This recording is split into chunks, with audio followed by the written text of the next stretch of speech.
Good evening. This is the Revenge Reports. Tonight's story is a cautionary tale about loyalty, silence, and the high cost of betrayal. For years, she protected him. She covered his mistakes, defended his reputation, and quietly sacrificed her own opportunities so he could succeed. But when he finally turned on her, he made one fatal mistake. He underestimated how much she knew, and how patient she was. This is the story of how one betrayal didn't just end a relationship. It unraveled an entire career. Have you ever poured your heart and soul into supporting someone, only to have them betray you in the worst way possible?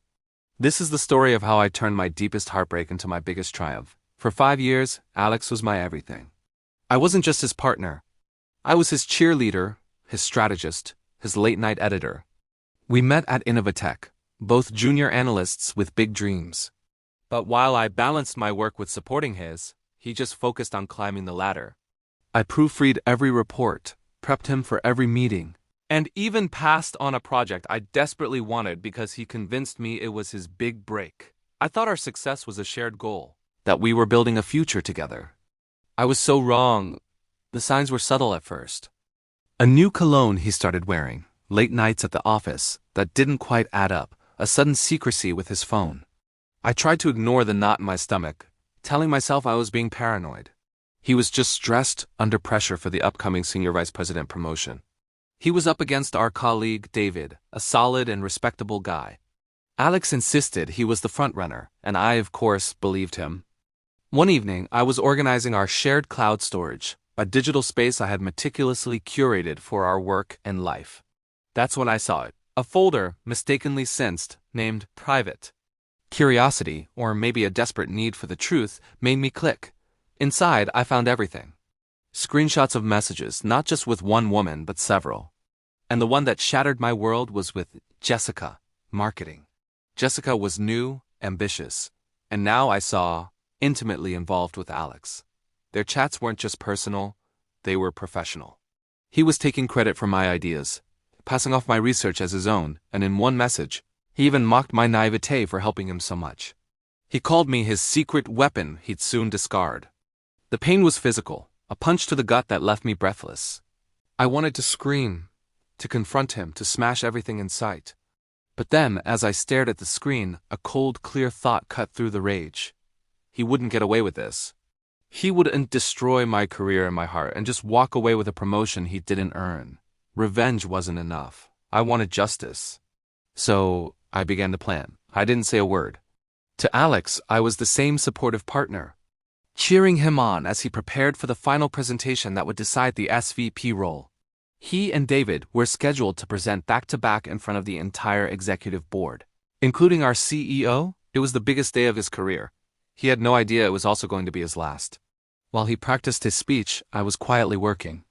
I downloaded every incriminating message, every photo, every piece of evidence.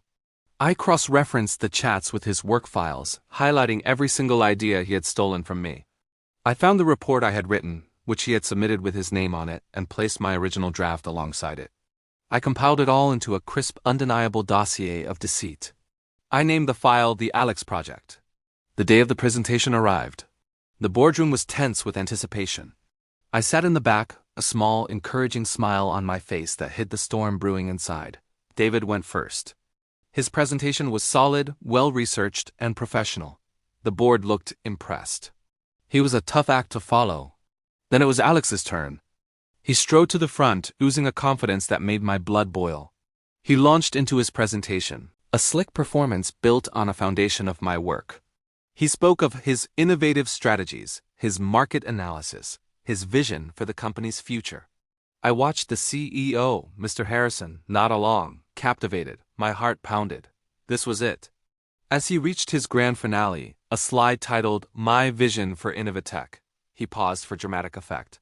That was my cue. I had spent the previous night talking to a friend in IT. It's amazing what you can arrange with a little bit of help and a very good reason. And now, Alex said, beaming at the board, "I'll show you the future." He clicked the remote. But instead of his final slide, the screen flickered. And then, a new display filled the giant monitor. It was a screenshot of his conversation with Jessica, the one where he bragged about stealing my work. The room went silent. You could have heard a pin drop.